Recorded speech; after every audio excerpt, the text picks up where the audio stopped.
Here's a big surprise from one of our co-sponsors of Crucial Choice. 5 scholarships for 5 lucky students valued at $10,000 each. For any student who wants to enroll in one of the foundation or undergraduate programs featured in this show. Terms and conditions do apply. Send us an email at choice@crucialchoice.org and write scholarship in the subject line. Add your name, contact information, and country where you'd like to study.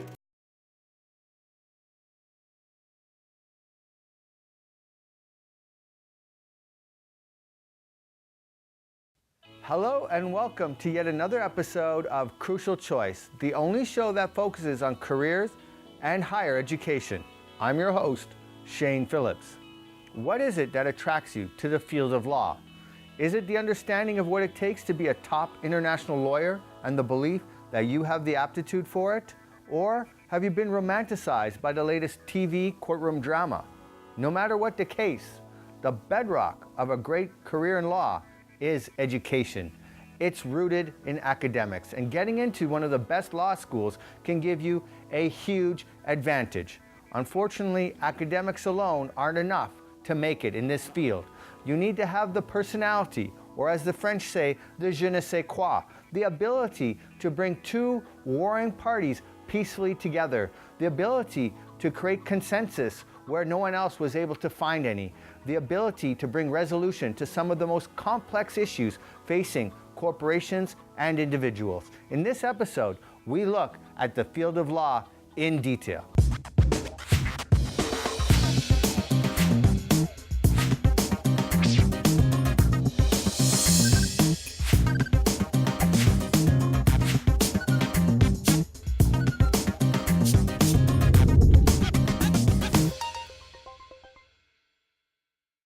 So let's find out from our budding lawyers what attracted them to the legal profession, what it takes to practice international law, and what it takes to be a lawyer in the real world.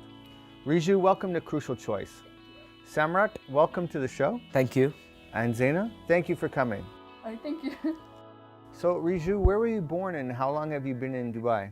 I was born in India, Mumbai, and I've been living in Dubai for 6 years now. I'm in year 10.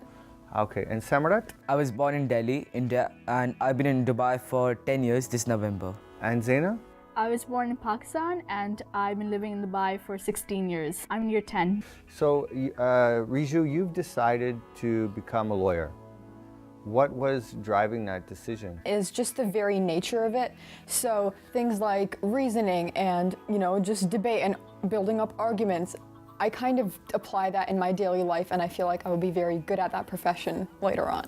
And what kind of law do you want to? Well, I'm looking to either get into corporate law or something to do with finance. And Samrat? I want to be a lawyer because my favorite subject is actually political science in CBSE, and I actually go for a lot of debates, and the closest subject is law to that because we do not have law as a subject in our school.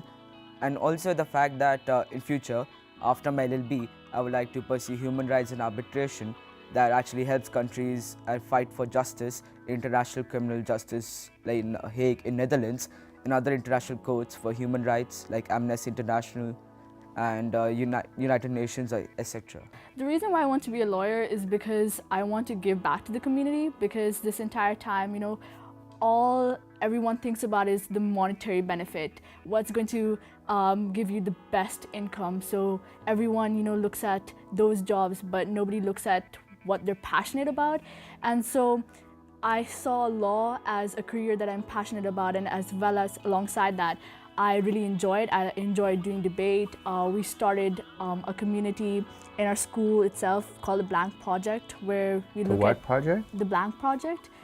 And so we look at global issues and how we can help the community through them. And so looking at that and looking at how I like debate and how I show an interest in all these issues, I thought that law would be a good career to choose. So I want to choose humanitarian law or criminal law, where I can give back to the community. How much do you think you'll be earning after you graduate? I think that's entirely dependent on which law school you go to. I'm aiming for NYU, so which requires an LSAT score of over 170 out of 180. So in that case, you'd be making about $120,000 yearly. And Samrat? Yeah, actually, this salary-wise, my law is not very safe. It is not a cakewalk. It depends on your case and how interested the politics is in that case, because a lot of politicians will influence the cases of humanitarian, what cases they want to be fought, what cases, and there are lots of safety issues, etc. But salary-wise, if you win a good case and you work in a good firm, you'll probably get around the same salary, $120,000 per year. As a humanitarian lawyer? Yeah, but you need to get into one of the best institutions like the UN or the Amnesty International, Human Rights Watch. For that, you need to have a good university, and I'm basically preparing for that. So where do you really want to be practicing your law, and how do you see the different geopolitical, cultural differences affecting your career? I plan to go to New York University, which kind of practices the US law, the US legal system. So obviously their cultural differences will not allow me to practice that particular law in, for example, the UK or even India. Samrat? My actual aim to study right now is in UK. One of the major reasons is because UK practices Commonwealth law. That helps me practice in over 80 countries.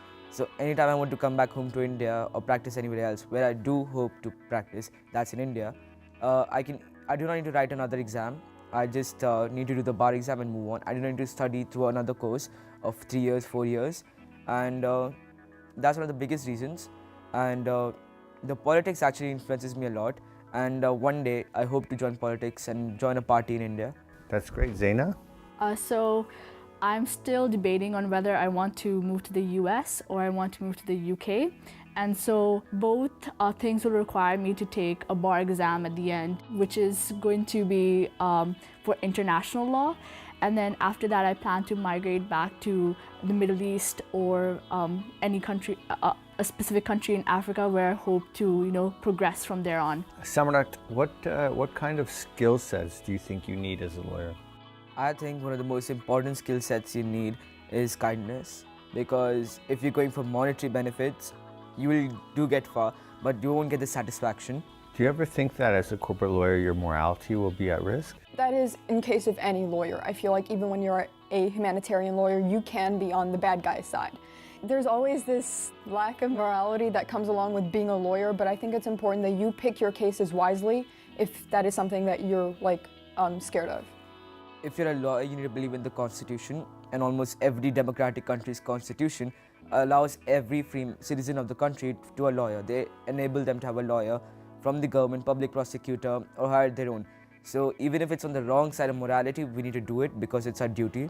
So Riju, what would you do if you don't get into law school? I think it's important to pick a profession that is closely linked to that of your particular one right now. So I'm planning to go into corporate law or finance law, so I think it would be a good idea for me to either go into banking or anything to do with finance. Samrat, what would you do if you didn't get into? First thing, my hopes would be dashed. But my plan B is basically I would actually go for political science, and if not in UK, in India, because there are quite a few good schools back in India. And I would actually pursue in that field itself, maybe journalism, but basically political science is my first and last backup, hopefully. Zaina? Likewise, I would go into political science, or I'd look at foreign policy as an option. But if those don't work out as well, I'll probably look into becoming an economist. One of the inherent qualities of a lawyer is their personal charm, their ability to bring complex conflicts to resolution and to bring warring parties to consensus. But it's time for a commercial break, and when we come back, we're going to find out how our young budding lawyers plan on getting into law school. Here's a big surprise from one of our co-sponsors of Crucial Choice. 5 scholarships for 5 lucky students valued at $10,000 US each. For any student who wants to enroll in one of the foundation or undergraduate programs featured in this show. Terms and conditions do apply.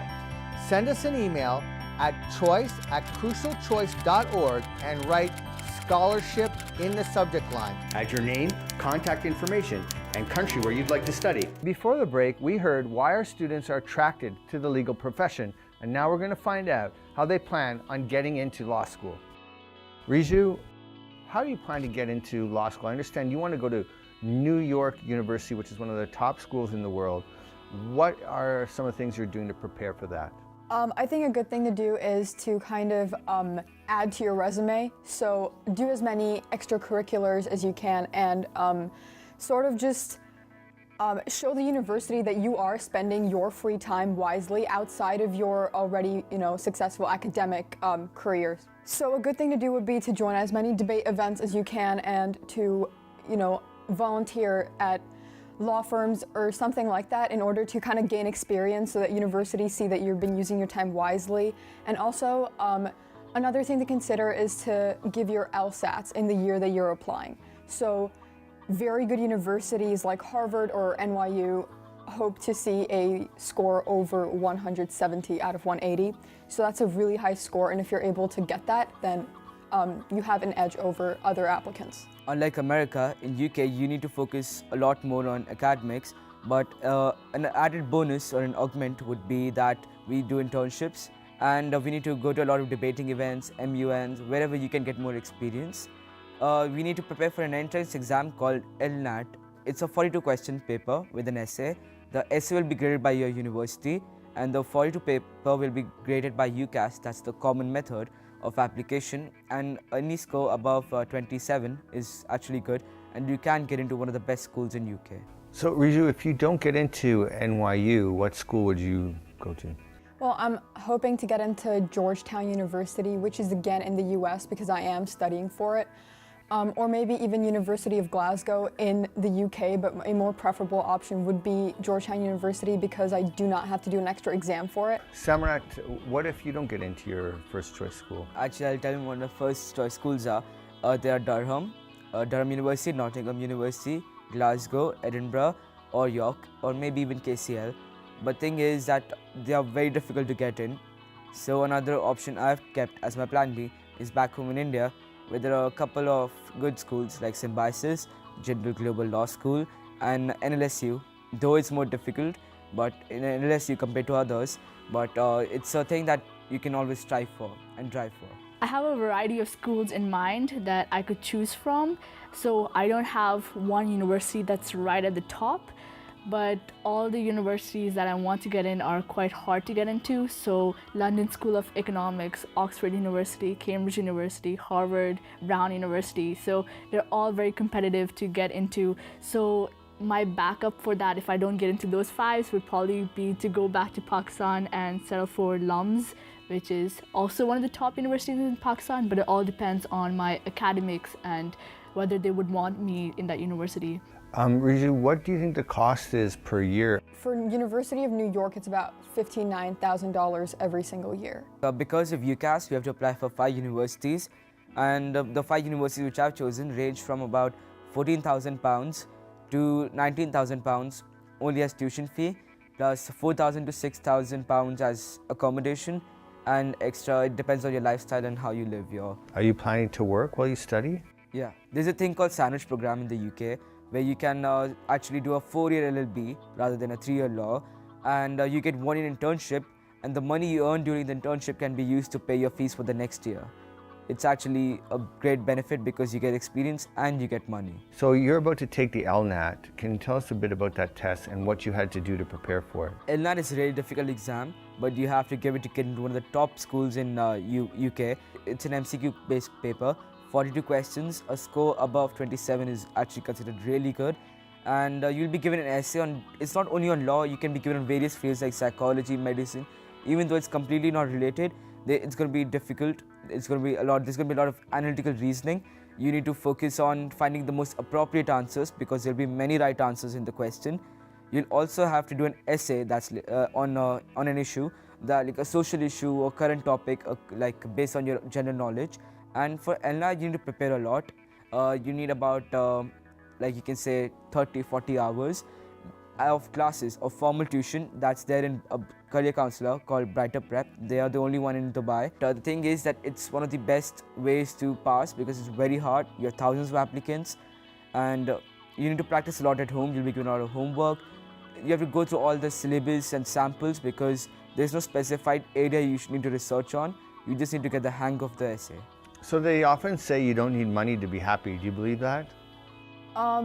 Well, yes and no. It's not all about money, it's also about satisfaction. I think it depends on you as a person and what you require as a necessity. I mean, if you have a very high standard of living and you want a butler and you want to drive a Lamborghini, then obviously money is a requirement for you. But if you're someone who likes to live the simple life, then I think happiness dominates over money. So Riju, what do you think the top corporate law firms are to work for? I don't necessarily know exactly the place that I'm going to end up working, but I think maybe something like another business that needs a lawyer. Yeah, actually, I would love to work in the United Nations, the Human Rights Watch, and other human rights commissions, but it's a very difficult thing to get into. So even National Human Rights Commission back home in India or other institutions which basically deal with amnesty, refugees, etc., I would love to work for them. Sena? United Nations, ICJ, ICC, they're all very ideal places to work at because they're large organizations that are very well known. However, I don't see myself 20 years from now working for a large organization, mainly because as soon as you step into these large organizations, you're going to be given very small tasks. It's not going to be what you expected it to be. You're not going to be making social change as soon as you step in. You're going to be given small tasks, a lot of paperwork, and you're just going to be working on logistics. So I see myself on my own in the world. Obviously, I'll get an internship before that and get some experience, work a few years under an organization, and then establish myself. Thank you so much for coming on Crucial Choice, and we look forward to watching your careers blossom. Pleasure to be here. Thank you. So as you can see, our young budding lawyers are very focused on where they want to study and what they want to do, but not everybody is. And if at first you don't get into the law school of your choice, one option is taking a foundation year. And coming up after the break, we're going to look at the foundation courses offered in the UK and Australia. Here's a big surprise from one of our co-sponsors of Crucial Choice. 5 scholarships for 5 lucky students valued at $10,000 US each. For any student who wants to enroll in one of the foundation or undergraduate programs featured in this show. Terms and conditions do apply. Send us an email at choice@crucialchoice.org and write scholarship in the subject line. Add your name, contact information, and country where you'd like to study. Welcome back to Crucial Choice. Zaina and Samrat want to study in the UK. Riju is keen on the US, but is keeping the UK open as an option. The bottom line is, getting into law school is extremely difficult, and we recommend a foundation year. And so does Simon Moore, one of the principals of Bellerby's College in the UK. Simon, welcome to Crucial Choice. Can you tell us what are some of the advantages of doing the Bellerby's Foundation course? Hello. Bellerby's colleges are in vibrant city locations. London, one of the great cities of the world, Oxford and Cambridge, historic centres of learning, and Brighton, a multicultural city by the sea. These are all fantastic places for learning. We'll bring you lots of opportunities to explore British culture and immerse yourself in the British way of life. And at the same time, you'll have friends from all over the world, giving you a truly international perspective. You'll be able to study together, join sports teams, go to many of the cultural events, or just hang out. We'll help you find the UK university and specific degree course that best suits your talents and ambitions. And at the end of the year, you should have the qualifications, the skills, and the confidence to move on to your university studies. Rebecca from Singapore is a perfect example. She came to Bellerby's Brighton with the dream of going to a Russell Group university. Her tutor helped her and guided her through her studies to Bristol University, and she's now an associate at a top law firm in Singapore. Thank you, Simon. Samrat had mentioned that he wants to study law in one of the Commonwealth countries for the ease of transferring to another Commonwealth country. An obvious and often favorite of international students is Australia. And doing a foundation year at Flinders International Study Centre will almost guarantee you admission to Flinders University in Australia.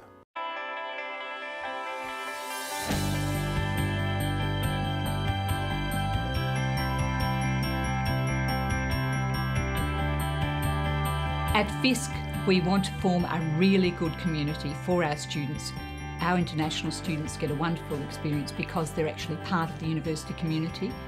They gave us the opportunity to have a look around the uni, to know how the facilities work. We have access to computers 24/7. We have a really good technology in the classrooms for teaching and giving the lectures. We've got 5 dedicated classrooms, and then we access university classrooms as well. We provide a good base where students can come to FISC and then become part of the bigger community. I think FISC is very helpful in helping me to get ready for university. The International Study Centre is located on the campus. Accommodation is on the campus, so students get that university experience. The Flinders campus is an amazing campus. I like the nature that surrounds it. I like the views it offers. I like the fact that it has anything you need. First thing I found is very friendly people, very safe and very easy to find everything. Adelaide is a very nice city to live in. It's the 5th most livable city in the world. I think international students would come to Adelaide because first it's one of the cheapest cities to study. The people is really friendly. I think Adelaide is one of the best cities, not only in Australia but in the world. It's a great size. In 20 minutes you can be at the beach or in the hills. You can get a metropolitan feel with the city. The best thing in Adelaide is the lifestyle. The lifestyle here is very calm and relaxed. A lot of places to go. The city is amazing. There are like too many festivals that take place in a month or so. Studying in Australia was one of my dreams since the beginning, and I love the country. The life in Australia is freedom. I choose Flinders University because it's more local students here. I want to learn more local culture and language. When I step out of the airport, I just feel, it's home. It's very peaceful. There's so much diversity. We share different cultures, and it's a great learning experience. And that's the true experience I will be getting from Australia.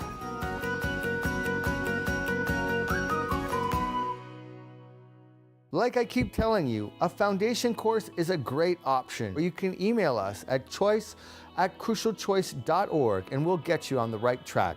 I hope you liked today's episode, and next week we'll feature another career and its study options. This is your host, Shane Phillips, signing off.